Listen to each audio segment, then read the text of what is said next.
White Door Opened, a YouTube series found in the channel Tex Moon. What are we going to expect? Anomalous entities, a being in space, the moon's death, drugs that make you unable to touch the ground, experiments, incidents, and more. Now before I begin, unlike most of my other Let's Explore videos I've done, I don't think I'm going to cover all the videos of the series, but I will cover the ones that I believe to be very important. So let's begin with White Door Opened Episode 1.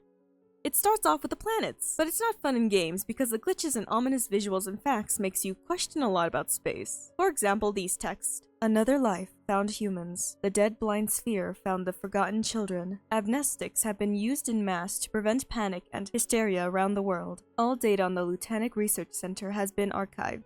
We'll return to Lutanic research later. Now after this, we get told that a state organization of anomalous figures has the information in the research facilities along with equipment. Benjamin, a supervisor of Project Shard, has been arrested for damaging containment walls of anomalous objects, which caused human deaths. It's been noted that Benjamin's behavior was not normal, and he hasn't spoken a single word since getting arrested. We then get introduced to Gandaria National Park and get shown a date along with an image of a person named Tyler who went missing, then found dead along with their cell phone. We also learn that 5 people went missing in the park, but only 1 body was found. The video suddenly turns weird and the text changes to "They're waiting." We then get shown footage that I believe was found in Tyler's phone, which is mostly a lot of admiring nature, and when it cuts away, we see a link. Going to that link takes us to the State Organization of Anomalous Figures website. I believe this organization wants to protect humanity, but I'm not fully positive on that yet. We then get shown footage of a car ride that I believe is surrounded by fire and then light before it ends. It then switches to an image, then something strange in the sky, then surveillance monitoring a containment block. In this footage, we see an explosion and then it cuts away. As it cuts away, we see text flashing on the screen stating, "On May 10th, 1993, an unidentified object known as Shard fell near Mount Cunham in Cambodia County. Before entering the atmosphere, the object broke into several pieces, which fell among others in Antarctica, Greenland, Sweden, Norway, America, Russia, and Poland. One of the fragments of the shard fell in an unspecified location somewhere in the South Atlantic Ocean." After this, we see a lot of numbers, and when you solve the code, it says, "It's not Ben anymore. He tried to kill it. Jeremy told him the truth." And that's the first video. That is a lot of information that might seem confusing at first, but many of the other videos elaborate more in the information provided here. So let's move on to one of those videos and begin with the anomaly one. Trust me, it's going to be important to learn about the anomalies now before we continue. So the title of the video that speaks about the anomalies is called Anomaly Incidents Informational Material. The video begins with the State Organization of Anomalous Figures, which we already heard about in the previous video, and the organization is going to present us with special information materials. The first thing we learn is that there are 2 types of encounters, one being a psychic event and the other being a biological event. A psychic event can be responsible for misplacing items or changing a person's surroundings, hallucinating almost, I believe. As for a biological event, it can be a plant, creature, or humanoid being. It's also mentioned that being in the presence of a biological event can potentially trigger a psychic event. The tape then tells us to report these events to an emergency number while avoiding any contact with it and providing as much detail as you can while you're making the emergency call. Now that we know about the events, let's move on to the 5 forms of these anomalous figures: Traces, Headless, Nephilim, Copyman, and Stretches. The first anomalous figure that we're going to begin with is Traces, which can be rare, resemble plants, and are almost completely black with a lack of a shadow and can cause psychic events when people come in contact with it. Symptoms from the plants will diminish after 6 days, however in extreme cases it can lead to a different outcome, but we can't see it because it's redacted. Now let's move on to the headless anomalies. As the name tells, deformed humanoids with the lack of a head. The unsettling thing about this anomaly figure is that once you get too close, it will rush towards you and decapitate you. It will take your head and walk off with it. There were 5 dead bodies that were found without their heads because of them. Alarming, I know. Next up is Nephilim, which are huge, gray, bony, and 4-legged figures. Clearly beastly creatures that lack eyes, ears, and a nose, however they do have a mouth that's hidden, and creepy enough, they have bones protruding out of their bodies. When coming in contact with this anomaly, 100 to 300 meters, the Mythalum will emit a rumbling sound in around 20 meters. You'll experience psychic events before the Mythalum rushes towards you and redacted. I don't know what it does to you. The only words that we can see between the redacted text is uttering a deafening and throws. Luckily for us, there's only 4 of these things recorded. So if there's truly barely any of these things in the world, our chances of not encountering it is high, right? Yeah, just be cautious people, they're probably just good hiders. Next up, Copymen. They appear human, but as for their original appearance, it's unknown because they take over dead human bodies to move. Only when the body expands and tears is when we can see glimpses of its true form. We get a description of a white, muscular skin. Now it turns out this anomaly is super fast and usually awaits in place for victims. And this anomaly has been spotted communicating by imitating voices. Speaking of copymen, Benjamin, the man who destroyed containment walls, is believed to be turned into a copyman. Since Benjamin was acting strange, it's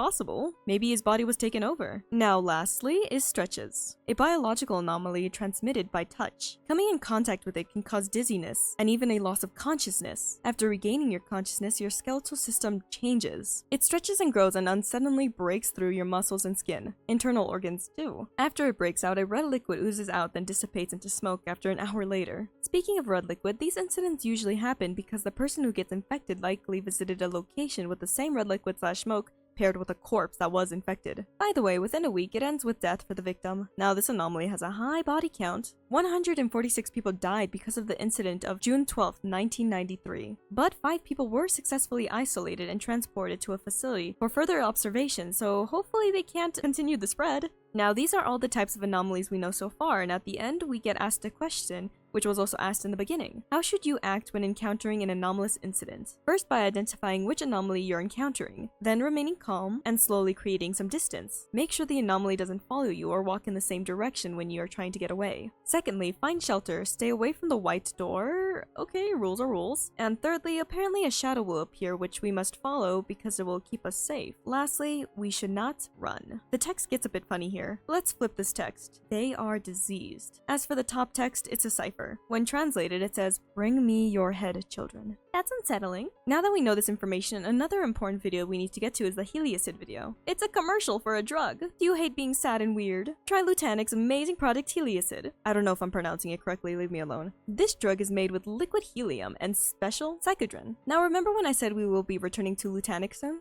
This video and another one is what I mean, and honestly, this name gets brought up a lot throughout the series, and this commercial makes you question Lutanic's intentions, especially after hearing what the drug can do. This drug apparently gives you happiness, pride, and loss of excess weight, which should be taken every day. Sounds alright at first, but with every drug, there's a side effect. An excessive weakness to your immune system, loss of consciousness, which I find suspicious because loss of consciousness connects with psychic anomaly events, and blood vomiting with dry skin, but the most concerning side effect is losing the ability to touch the ground. What? The ground? What the frick you mean? Does this drug negate gravity? So it cuts away to an audio of someone crying, and it genuinely unsettles me because I'm not exactly a fan of hearing cries full of despair. Later we hear footsteps before a door or a hatch opens, and the person crying suddenly screams out in terror before it ends. When I tell you my stomach didn't feel good after listening to that, I mean it. Or maybe I'm just weak. Now the crying person, they clearly were on the Headless I drug, and they're experiencing the very terrible side effect of being unable to touch the ground and was stuck inside, I believe, until someone opened a door or hatch which let them out, and the crying person is now, floating up into space. It's clearly a very terrible situation for them, and a new fear has unlocked within me. I'm usually not afraid of heights, but if gravity fails me, I hate life. So, wow. Now if I had to guess, I have a suspicion that Lutanic might have used traces, the anomalous plant, in the drug which is causing some of the weird side effects. As for why people are floating, there's liquid helium. Helium makes balloons float, so I guess that's the connection.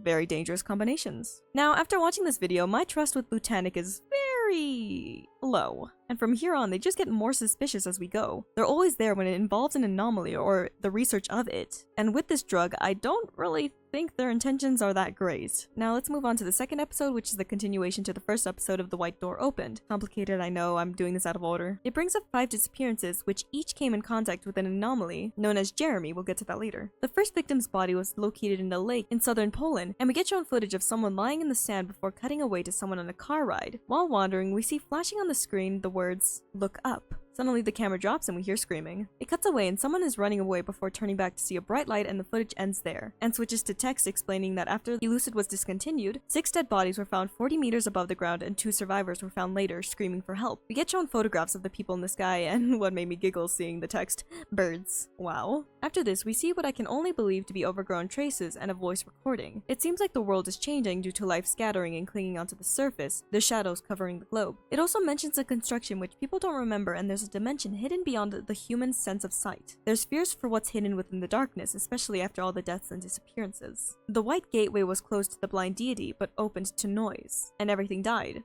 Again.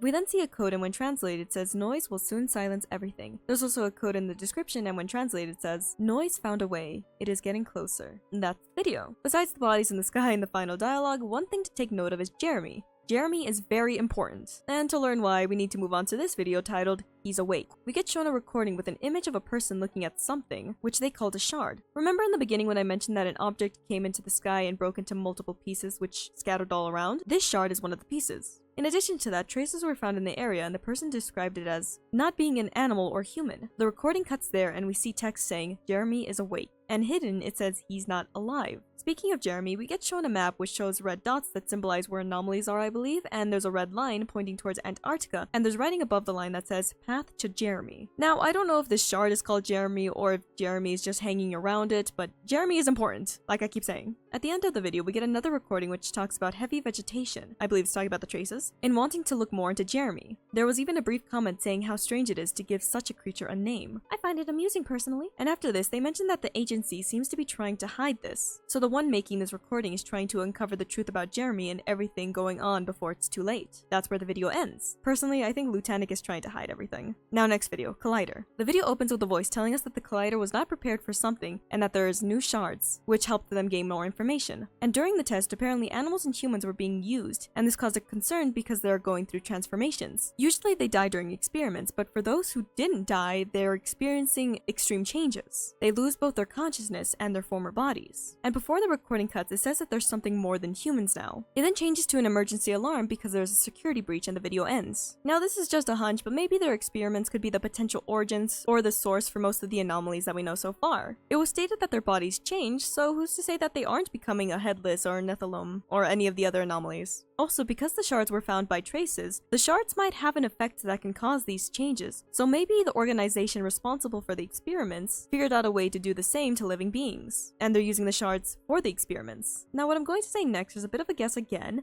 but a part of me believes that the shards might have fallen down to Earth from space, and it was from Jeremy, or it was once a part of Jeremy. And I don't think I mentioned this yet, but I think Jeremy is some kind of god, or at the very least a powerful deity. The reason why I believe this is because of these three videos, and I'm going to begin with the oppressor one. It starts by talking about Earth and its moon, and it seems normal at first until suddenly it points us towards the moon. The text states this: it is observing us the whole time. The moon died. And at the end of this video, the moon kind of warps in a strange way and weirdness happens in the sky. By the way, in the same video, the description says, the moon died. The oppressor and liar is now above our heads, laughing. I'm going somewhere with this, hold on. Now the second video that I'm going to talk about is titled Observation 1993. We hear a recording of someone who doesn't seem pleased because something crashed to Earth and is being investigated, but suddenly people started to develop an obsession with it and might want to exploit it. I believe this is referring to the shards. After this, we get shown footage of the moon and it almost appeared like a shadow is taking over the surface. And if you focus hard enough, you can see in the shadow a white dot that moves. Now the last important video that makes me believe Jeremy is a powerful deity is the blind sphere video. In this video, there were slashing images, one being a paper. Let me read you what it says. In a primeval abyss, before dawn, darkness gave birth to a mighty being. For eons, it was hidden in a form of a sphere, filled with boundless emptiness. Wandering aimlessly in the immensity of the universe, the sphere gained thought over time. Its creation initiated another one, and so, over time, the awareness grew. As consciousness allowed action, the sphere slowly began to take shape. Her form at first imitated the creations that appeared after the dawn, and these emanated a wonderful bright light, and crumbled and built anew. But the sphere persisted and watched the stars as they formed and died. The sphere eventually began to mimic the way planets, stars, and all other bodies in the universe moved. However, once the sphere encountered a strange sight, it found a void, boundless, free, and massive emptiness. The sphere watched as the dark abyss destroyed everything around it. The sphere, seized with fascination, tried to imitate emptiness. The vast abyss that stretches within the sphere began to tremble, its surface ripped to shreds. The sphere quickly lost its former shape, thus losing its emptiness once and for all. Consciousness merged with the new. A natural and gargantuan shape created a new form, a form that oppresses what is old and powerful. The deity soon after gave itself a name, Idoptot.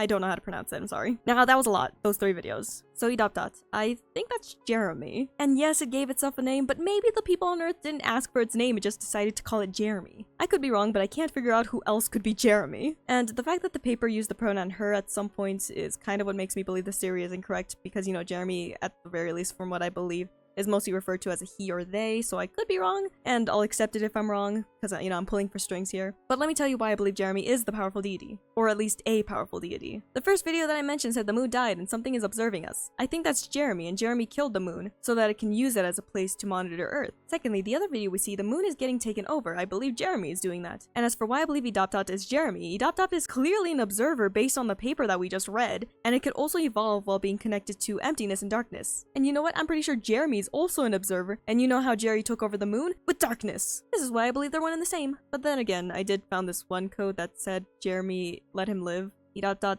thwarted his plans. Won't delay the something. The void will devour all night. So maybe they're enemies rather than being the same being, since, you know, Edoptot thwarted his plans, it could be referring to Jeremy's plans. So maybe rather than being the same being, they could be enemies, and Edoptot thwarted his plans, and the he could be referring to Jeremy's plans. Unless it's saying Jeremy lives and Jeremy, aka Edoptot, thwarted Benjamin's plans. Oh, wait, hold up. I should actually get to that video before I start talking more into this. So, Benjamin, yeah. The title of the video that I'm going to be talking about now is called The Call. Sorry that I'm all over the place. The video begins with glitchy imagery and text saying it doesn't remember its first form. If I had to guess, this is probably referring to Edoptot or maybe an experiment which someone changed. Anyways, in this video we get shown a newspaper. It's about Benjamin who got into a car accident, and it turns out 3 police officers were found skinned and 1 was skinned with surgical tools. As for Benjamin, apparently they disappeared. This could be a hint to the fact that Benjamin turned into a copy man because the whole body stealing stuff and the fact that the officers' skins were taken. Anyways, we learned that Benjamin did harmful experiments on humans and animals, and we already know that the security breach at the Lutanic Research Facility was Benjamin's fault. After this, we hear a phone call audio between Liam and Kyle. The conversation was about a failure revolving around the collider, and something strange happened to Benjamin, which we already learned. Benjamin stopped talking and has an empty expression. Liam also believes that it's not Benjamin anymore. Again, copy man! He then said that Benjamin tried to kill it, and Benjamin said that none of the anomalies should escape. But when Jeremy told Benjamin the truth, he completely changed. Now, I could be wrong, but I believe this implies that Jeremy killed Benjamin and is the one who turned him into a copy man, so Benjamin wouldn't kill it, whatever it is. Maybe Jeremy, maybe the shard, maybe the collider, something important. Probably missing information, I'm trying. Anyways, in the final moments of the video, we see a bunch of numbers. It's a code, and when translated, it said what I said earlier. Jeremy let him live. Edoptot thwarted his plans. It won't delay the something. The void will devour all light. So either my dyslexic mind is tricking me, or maybe the creator of the series is trying to trick us by wording this in a way that makes us believe that it's 2 different beings,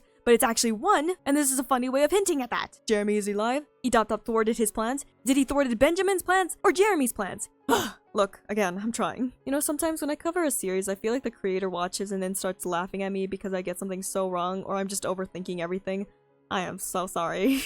And even if they're not the same being, they're clearly powerful beings and likely caused the shards to crash down to Earth, which is now causing problems for us, and they're probably laughing and enjoying the problems. Okay, enough about Jeremy, let's move on. Let's talk about an event revolving around the anomalies, the Red Mist. It opens with the state of organization of anomalous figures before cutting to an attention alert that instructs people to stay home with closed windows and doors and preferably high up around 10 meters above the ground. In addition to that, it's recommended to isolate people who are infected and to report the incidents to a medical facility. As for the bodies that get discovered, they should be reported as well, but to an emergency number. At the end of the alert, we get told to stay calm. After this, we get an announcement explaining that multiple counties were hit hard by a biohazard on the night of June 12th and 13th. Turns out 6 minutes after midnight, a red mist appeared out of nowhere. After this, illnesses and unnatural changes in corpses that were infected started to pop up. Additionally, found in the mist could be tall and disformed figures. During the announcement, we see the land turned red. Yikes. Now, with the information that we already know, we already have an idea of what's going on with the corpses. We can connect that to stretches. The announcement said that the bodies started to deform, and like we learned previously, stretches can cause the bones to expand and break through the body. So I'm guessing that's what it's alluding to. As for the tall creatures found in the mist, they're obviously the anomalies that we learned about previously. As for the mist itself, it's been mentioned that those infected by stretches tend to ooze out a red liquid that turns into smoke. So maybe there was a massacre or mass exposure to stretches, which the corpses released a lot of smoke, and it's getting carried in the wind like spores, and it's now infecting more people, and this is causing even more mist because their bodies are now causing more smoke to be in the air, making it more difficult for the air to clear out. Or maybe I'm overthinking it, but I don't think I'm overthinking it because they have a high body count, and this is probably where the high body count comes from. Now, the reason why I'm bringing this up now is to show how dangerous these anomalies are. Now, why are these anomalies on Earth? Well, with the collider, we clearly caused a lot of them. But another reason why I think is world domination. Look, Benjamin was stopped by Jeremy and turned into a copy man, so clearly Jeremy has plans and doesn't want anyone interfering. And since these anomalous creatures seem to be killing off humanity, I'm assuming it just wants to take over. It's like the 4 horsemen of apocalypse, but instead of 4, it's 5 entities, and they're all over the world, and they're trying to kill off humanity, and this is basically like a warning sign saying, hey, death times. I don't know. With the other videos, we can see more incidents revolving around anomalies, and with traces, they seem to be growing or evolving in an overwhelming amount. So I wouldn't be surprised if these anomalies will one day coat the world in its darkness. There's also many cases of people going missing, for example the national park that was mentioned back earlier, so maybe these people are being turned into anomalies. Look, this series is so elaborate with many hidden clues, and so many details that I'm trying to put all the pieces together, but sometimes I feel like I'm missing one piece or I'm overanalyzing one piece more than another. I'm really trying. But honestly, I'm really invested in this, and it's shocking that not that many people are talking about it. Oh, and this is something random, but I'm going to bring it up now. Very few times it shows a black butterfly, and with black butterflies, there's a meaning behind them. Death, insanity, terror, and gloom. But that's not all. Black butterflies can also be a symbol for rebirth and optimism. Also a significant transformation and the passage between life phases. You know, this reminds me of something. With the black sphere Edopt, it transformed, right? And people's bodies here on Earth are also transforming because of the collider. So maybe this butterfly symbolism is trying to tell us that this is almost like a rebirth situation. Maybe the Earth is getting taken over so all its life can transform. It targets both plants and living creatures, so maybe I'm not too far off. Another thing that I forgot to mention is, for as much as these creatures seem alien because they come from space, sometimes there are moments in the series where they allude to religion and gods. So maybe there's something revolving around that. I don't want to overcomplicate this video, so I'm not going to go into too much detail about this, but you know, the vibes that I'm getting from this is, you know, maybe Armageddon? Okay, maybe I'm going way out there now. I'm going way out there with ideas. I'm going to end the video here. Yes, there are many videos that I didn't cover in the series, but I don't want this video to be overly long, and I kind of want people to watch those videos because I feel like it kind of deserves more attention, so go watch the videos, link in the description. For example, there's one video that revolves about experiments on ants. Those images are interesting. Also, I feel like I got a pretty decent amount of information about the key points that are important to the series. Again, I might be wrong about everything, but it's still interesting to think about what I said. Even if I'm terribly wrong, it's still amusing to watch me ramble on about the most nonsense of nonsense and trying to put these pieces together and maybe failing, but who knows? If the creator is watching me now, I am so sorry if I failed you. Theorizing isn't my thing, and I'm trying to get better. Now, to conclude this video, I don't trust Lutanic because they make weird drugs. They seem to be burning down a lot of evidence and failing to get rid of the anomalies. And I'm pretty sure they created a lot of those anomalies in the Collider too. Another thing, Jeremy and all the anomalies scare me. I think the white door was opened for a while but is now closed, at least for now. And there are certain things that we can't see with the naked eye, and there seems to be a significance with lightning in the sky and bright lights. Oh, and before I forget, based on the fusion video, there might be a cult. Interesting stuff! Again, this is White Door Opened, a YouTube series found in the TexMoon channel. If you want to watch all the videos that I didn't cover here, again, the link is in the description. I highly recommend that you go watch it! You'll probably find the clues that I missed, or probably see the clues that I provided and be like, you interpreted that so wrong. I don't know, roast me. I deserve it. Anyways, I hope you have a good day. I better not catch you dying on me, and goodbye! Like and subscribe!